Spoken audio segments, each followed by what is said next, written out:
Assalamualaikum warahmatullahi wabarakatuh.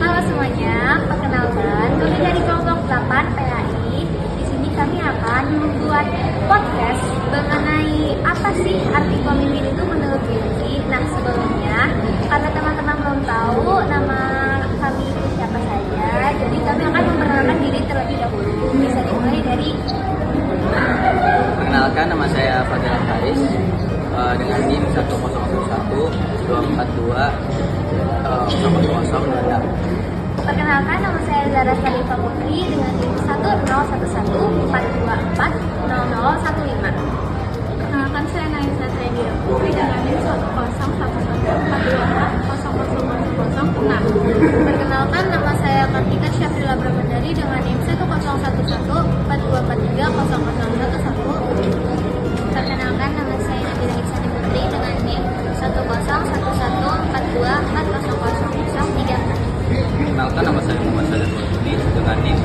1011 Nah, karena kita sudah perkenalkan diri, mari teman-teman lihat apa itu arti pemimpin menurut Genzi. Jadi, di era sekarang pemimpin bukan cuma soal jabatan atau gelar, tapi soal bagaimana mereka bisa menjadi inspirasi bagi kita semua. Relevan dan dekat dengan realita.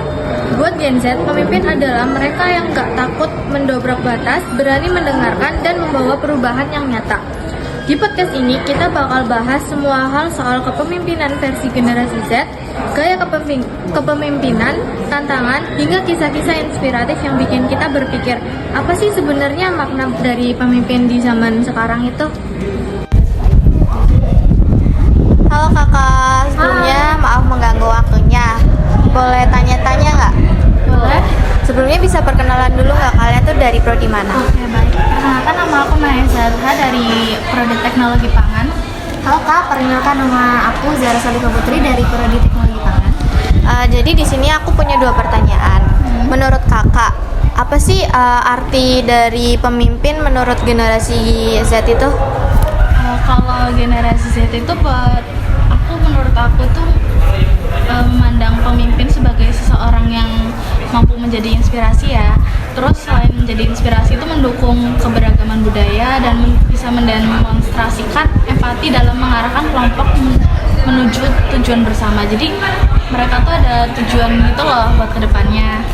Baik, kalau menurut kakak nih, cara pemimpin yang ideal tuh gimana menurut Gen Z? Karena aku sebagai Gen Z juga ya, jadi kalau menurut pandanganku itu pemimpin yang ideal tuh harus yang kolaboratif nih. Yang kedua itu harus transparan, jadi kita harus terbuka pemimpinnya gitu, kayak gimana cara nyelesainnya. Nah, ada yang ketiga juga mendengarkan suatu solusi kreatif gitu sama terhadap permasalahan yang dialami anggota-anggotanya gitu. Terima kasih atas waktunya. Permisi kak, boleh minta waktunya sebentar? Boleh. Sebelumnya bisa perkenalan dulu nggak, kakak tuh dari prodi mana? Saya Fadil Haris dari Prodi S1 Teknologi Pangan.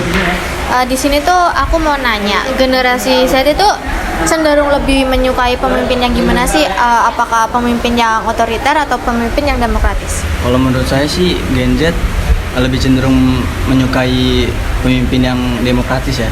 Karena mereka menghargai kebebasan berpendapat, keterbukaan, dan pengambilan keputusan yang melibatkan banyak pihak. Oh, baik, jadi menurut kakak itu lebih ke demokratis ya? Iya. Ya udah, terima kasih. Ya. Kakak, boleh minta waktunya sebentar nggak? Iya boleh. Sebelumnya bisa perkenalan dulu nggak, kakak itu dari prodi mana?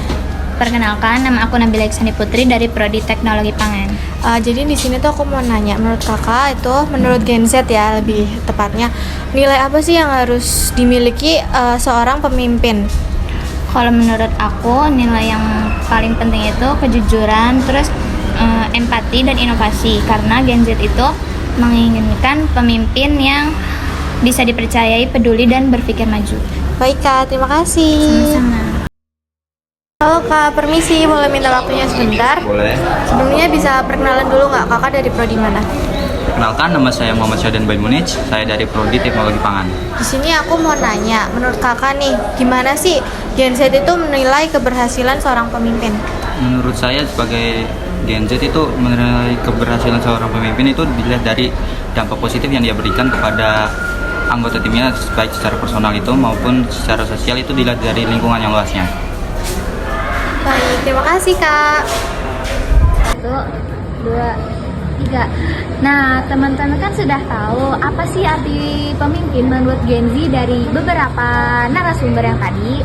Jadi, kesimpulan dari podcast kali ini yaitu Gen Z itu memiliki pandangan unik gitu terhadap kepemimpinan yang dipengaruhi oleh pengalaman digital mereka, nilai inklusivitas, dan kepedulian terhadap isu global. Pemimpin di era global ini, di generasi Z ini, bukan hanya seseorang yang berkuasa gitu loh, tapi juga pemimpin itu memiliki individu yang autentik, yang empati, dan mampu mendengarkan kebutuhan timnya. Mereka itu menginginkan pemimpin yang mendorong perubahan positif, terbuka terhadap ide-ide baru, serta mampu memberdayakan individu tanpa melihat hierarki secara kaku.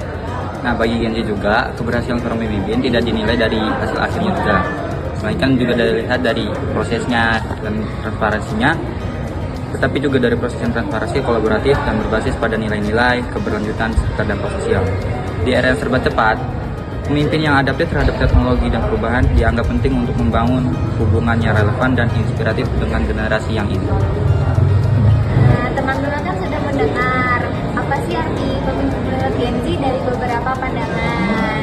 Semoga penjabaran yang kita hasilkan bermanfaat bagi teman-teman. Dan kami akhiri. Assalamualaikum warahmatullahi wabarakatuh.